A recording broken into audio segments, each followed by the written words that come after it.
First of all, he uses, during the last decades, polypropylene nonwoven for this. But nowadays, he switched to green line. So we have no plastics at the beach, and we have no microplastic swimming into the sea. And the birds can easily use these fibers for building up their nests or something, and they can feed it up to their younger birds, for example. Welcome to Geosynthetics GeoTalk podcast, where we foster civil discussion on civil engineering, sustainability, and geosynthetics and infrastructure. I'm Chris Kelsey, senior editor of Geosynthetica, and we're in week 2 of Me Without a Voice. But the voice you heard in the opening of the podcast episode was that of Dr. Helge Hoyma. I got a chance to interview him last season about a truly bio-friendly non-woven material that can be used in waterfront applications, such as in trail creation along beaches and through dunes. The material he was discussing can even be metabolized by wildlife, and that's a critical issue in environmental design right now. My guest today is consultant Boyd Ramsey, one of the foremost experts on environmental barrier systems. He's also the new co-chair of the Sustainability Committee of the International Geosynthetics Society, and that committee has been involved in some critical response from the scientific community regarding microplastics and ocean health. Before we get to that conversation, I want to thank our episode sponsor, NAUA, www.naue.com. NAUA and its globally active group of companies deliver advanced geotechnical solutions for landfills, tunneling, hydraulic engineering, mining, and other significant sectors. NAUA provides major geosynthetic brands like Carbofol geomembranes, Bentifix, GCLs, and SecuGrid geogrids, all of which improve the sustainability of construction activities. In addition, NAUA manufactures the Advanced Sustainable Greenline series. Secutex Green is a 100% biodegradable, UV-resistant nonwoven. It's all part of NAUA's commitment to conserve natural resources and reduce the carbon impact of infrastructure while controlling construction costs and enhancing infrastructure performance. Building on sustainable ground. Build on NAUA. Learn more at www.naue.com. I interviewed Boyd Ramsey in mid-May just as the European Union was closing its comment period on some significant environmental issues, including microplastics and ocean health.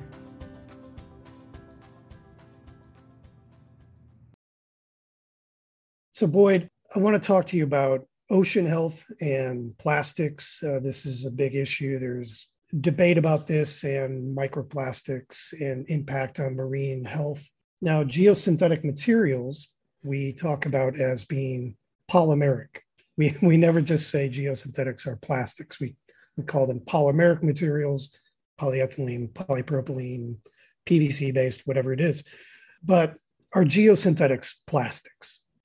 Yes, they absolutely are. You know, the overwhelming majority, 95 or plus % of what geosynthetics are made out of plastics. That from the IGS perspective, that's a conscious decision to try not to say geosynthetics are plastics.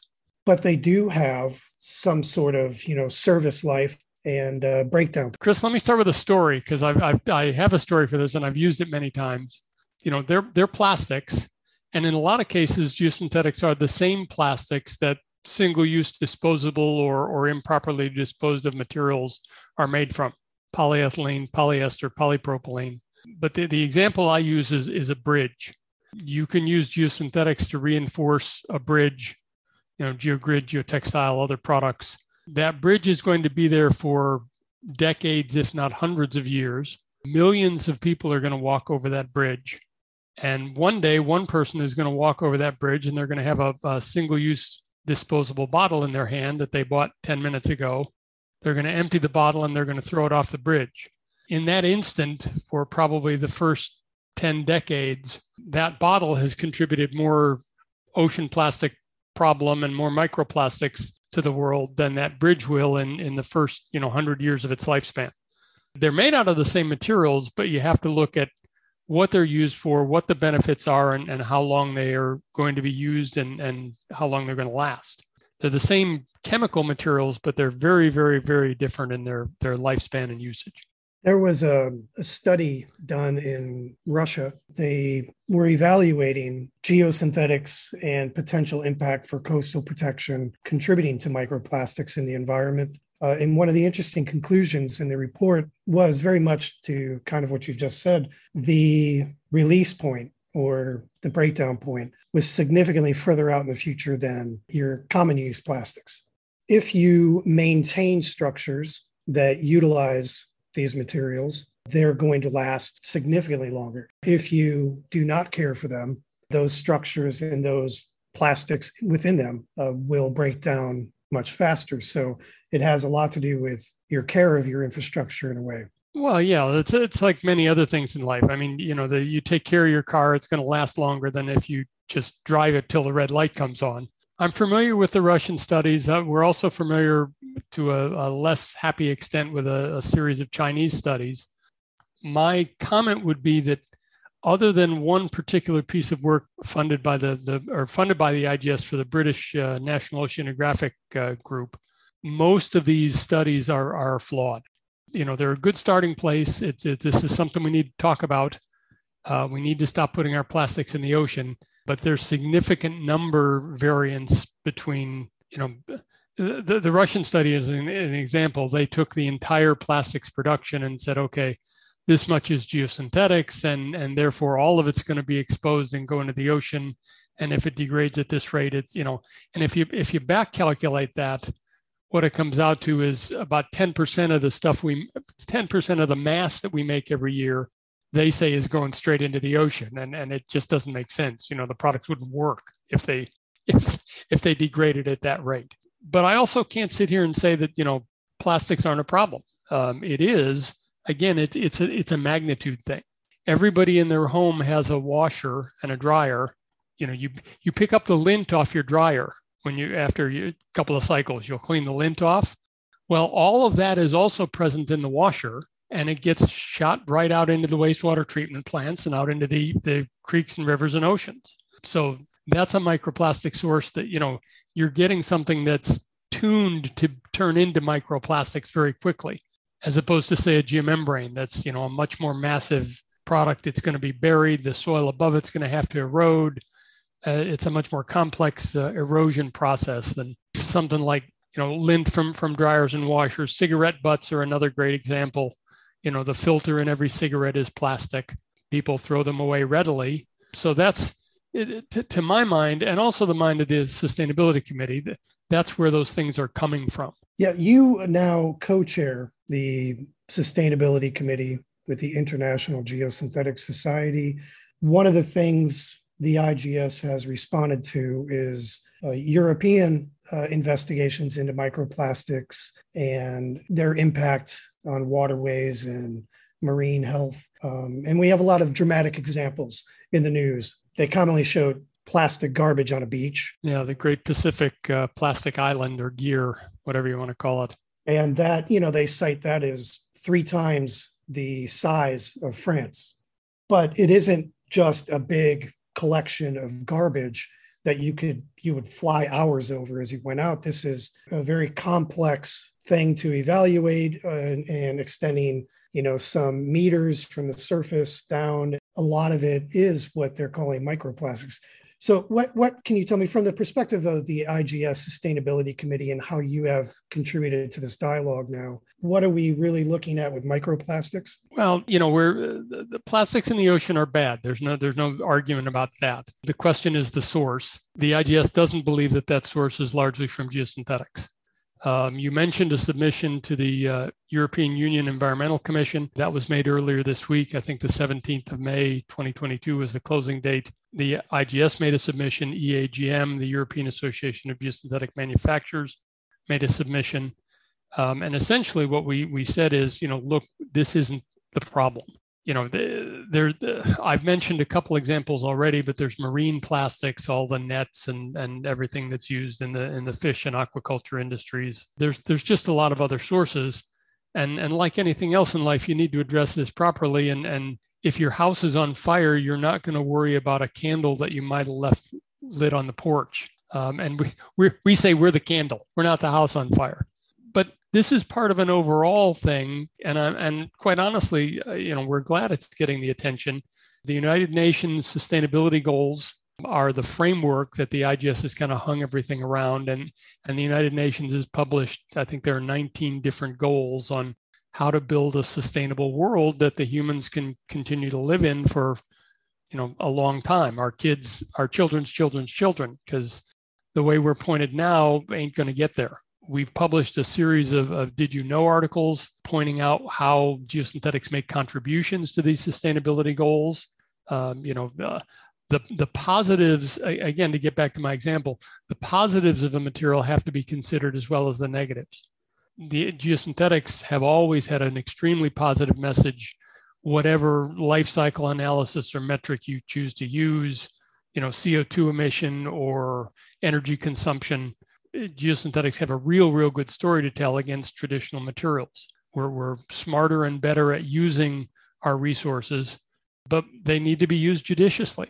The human race has to understand that we can't keep sucking oil out of the ground and turning it into stuff and then throwing it away. That linear economy is not going to continue to function. We have to start recycling. We have to start using a much more circular economy.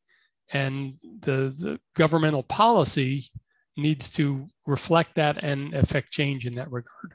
The report that the IGS and the IGS Sustainability Committee was part of preparing and submitting to the European Commission, I think outlines a number of effective points, especially around the impact of properly using geosynthetics to achieve sustainability development goals in food supply, feeding the world, connecting people with transportation infrastructure.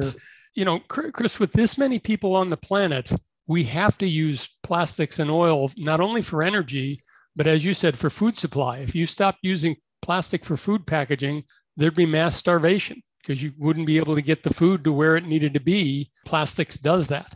But you then have to take that plastic that you've used, whatever it is, single use or recycling use or, a plastic pallet, and you have to use it over and over again. And then you have to either dispose of it properly, turn it into something that's otherwise more valuable, or as the plastic resin manufacturers are going now, depolymerize the material and turn it back into plastic again. Again, circular versus linear. The IGS has invested a lot in being part of the sustainability mission, including adding a value statement as a core element of how the IGS presents itself to the world. And that's, I think, a smart way because, one, it helps emphasize the common dialogue between practitioners who have expertise in geosynthetics and everyone else. It's a grounding point because you can all agree on that value statement of sustainability and producing a better world. I guess I don't want sustainability to become a buzzword. I don't think it is. There have been too many significant changes that have occurred. The statement that we published, the way companies are looking at it, the interview with John Louis Vandelay that I did in advance of the article in Geosynthetics magazine. He was very clear. When Solmax went for funding for the recent acquisitions they made, they were asked, "What's your sustainability position? What's your outline, your goals?"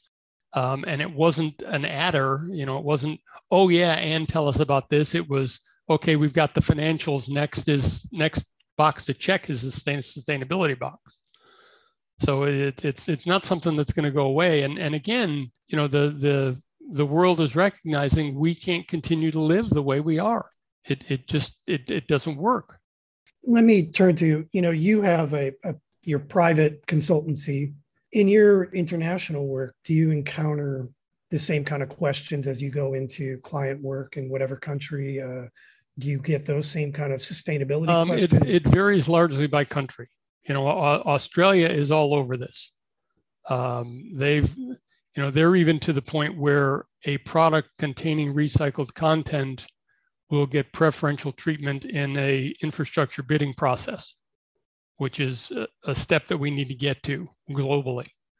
But other countries, and again, if you read the United Nations Sustainability Goals, the first one is solving world hunger. Somebody who's hungry doesn't care about the environment; they care about eating. which is a bigger priority for them. So you gotta do these things in turn. But it to answer your question, it varies dramatically. Some countries it's important. Some countries it's becoming more important. The European Commission is an example. The EU is starting to study it. The sustainability is making another presentation in June to the National Academy of Engineering in the United States. They're preparing a report on sustainability and durability and infrastructure. And Fred Chuck is from the GMA side is going to be leading that effort. So we're involved in it in many places around the world, but it's very different. The UK has a plastic tax now on packaging. If your packaging material contains less than 30% plastic, you have to pay a tax, and it's pretty hefty. It's I think it's about 70 British pounds per metric ton, which is not an inconsequential number. So it varies widely. But I'm glad you mentioned the travel bit though, because that's a concern of mine. In my 10 years ago, I was flying all over the world. I wasn't doing carbon offsets for my travel. I was very happy and just consuming at an unsustainable rate. Now I haven't made a trip. I haven't made an air travel trip in 2.5 years. I'm about to make my first one, and I, thought about all of this. Okay, I'm going to emit so much CO2. I'm going to consume so much jet fuel with this. How do I balance that? And I have made a donation to one of the tree planting groups to try and balance that effort. But it's sustainability is not easy. It's complicated. Even I go to hotels and this is a learning experience also. The first few times I asked, do you recycle? And the answer at the front desk was always yes. But there were no bins. There was nothing to evidence that. So I've taken to collecting my own recycling in the hotel and taking it to what they call a dépannage facility in France and making sure it gets put back into the stream. In your Geosynthetics magazine article, that was a point that stuck out to me as you even mentioned capitalist system. And this isn't an anti-capitalist statement or political note, but it was just basically, it struck me as we have kind of, from a capitalist market perspective, is you have a producer or provider and you have a consumer recipient of those goods or services. And both sides kind of parry between who has to spend more or gets to retain more, save more, and profit, or just not lose as much. That system does not traditionally incorporate all the actual costs, such as, when you buy a flight ticket, you're not necessarily paying to offset the carbon that flight will create. And when you create an invoice for a client, most projects are not being billed out with consideration of the CO2. No, but engineers are starting to get there. I mean, CO2 emissions, energy consumption, and sustainability are coming more and more a part of project evaluation. And there's also another thing that the sustainability committee's touched on lightly that we'll probably circle back to is a thing called EPR, extended producer responsibility. And the best example for this is tires. When you're done with a tire, it has no other, we're discovering useful uses for it, like grinding it up and making something else out of it. But there's a fee on the tire manufacturers. Same thing with car batteries. The potential danger of throwing away a car battery is so huge. There's a built-in fee on some products to address more of their total cost. But we need to do that for everything, because to go back to my bridge example, the bottle that the guy throws off the bridge, there's about half a cent worth of plastic in that bottle, and it's nothing to him. And that's what needs to get fixed.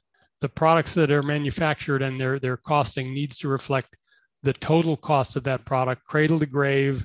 Can it be recycled, or is it something that can only be used once? How long does it last? Some of the themes that we've been hitting on through this interview.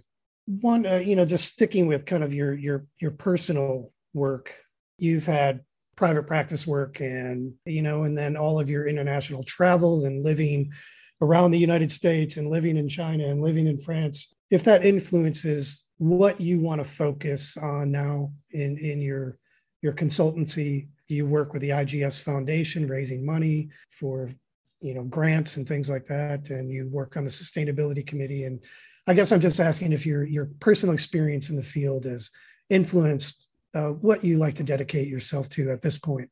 It has, and I feel like I owe. I feel like I'm giving back because I owe. I've seen almost the entire world over the course of my career, and I've been very fortunate and blessed to do that. And it's given me a lot of perspectives. But even through my career, but even now, the more I learn about this, the more I realize I have to give more back. I haven't, I've taken more than I've given in terms of the overall environmental and sustainability thing. So I'm trying real hard to fix that. You mentioned that article, and there is something I want to say about it for your listeners. And I keep hammering on this point, and I will till it comes across. The story of geosynthetics has two parts, and there's the product use part, where our reputation and performance is superb. I mean, I'll throw us up against any other industry there. But we're also just plain old manufacturers. And we run plants and use electricity and generate garbage and all that other stuff.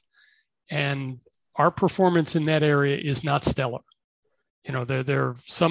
Most of our largest manufacturers don't have environmental and sustainability policies yet. They need to. I took the time and effort to write one for my personal company that's on my company website.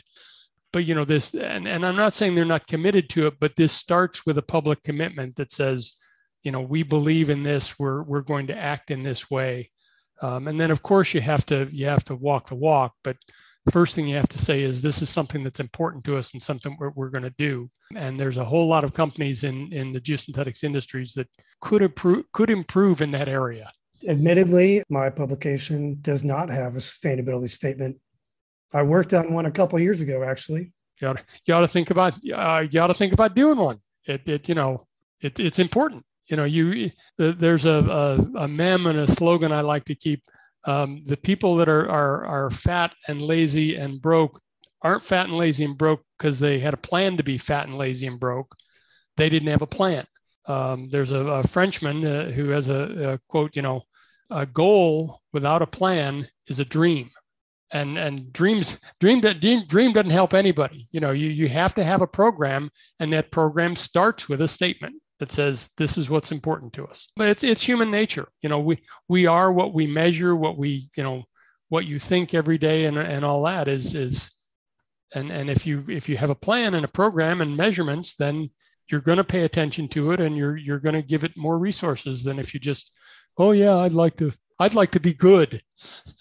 That's just not going to get you there. I'm sorry. Boyd Ramsey, it is always a pleasure to check in with you. Thank you for sharing your time and your perspectives on sustainability and the work you're doing with IGS. Thank you, Chris. In closing, I would urge our viewers to go to the IGS sustainability page. There's a separate page on the website. You can learn all about what your industry group is doing, and if you want to support that, we welcome volunteers, content, donations. You mentioned the foundation. I'm the treasurer of the IGS Foundation.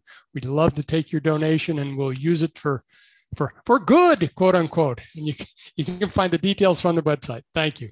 It's always a pleasure to catch up with Boyd, and not only because he understands the magic of Wrigley Field in Chicago in the summer. He's in Australia at the moment on an extensive trip. He referenced that travel in our interview. If you happen to be in Oz and are in need of some consulting support, reach out to him. Link through to his website and his LinkedIn page from the podcast story on geosynthetica.com/podcast. That's all for this week. I want to thank our friends at NAUE, www.naue.com, for sponsoring this episode. If you missed last week's wonderful interview between co-host Tamara Tuttle and the magnificently named Francisco Pizarro, catch up on GeoTalk on iTunes and Spotify, or wherever you happen to get your podcasts. Next week, Tamara returns to the mic with a fantastic interview with Jean-Louis Vangelouve, one of the most influential business figures in the geotechnical community. He's a true champion for responsible, sustainable solutions in engineering and an all-around good human being. Tomorrow has both a video and an audio component for that. Until then, keep learning and keep sharing your stories from the field. Thank you for listening.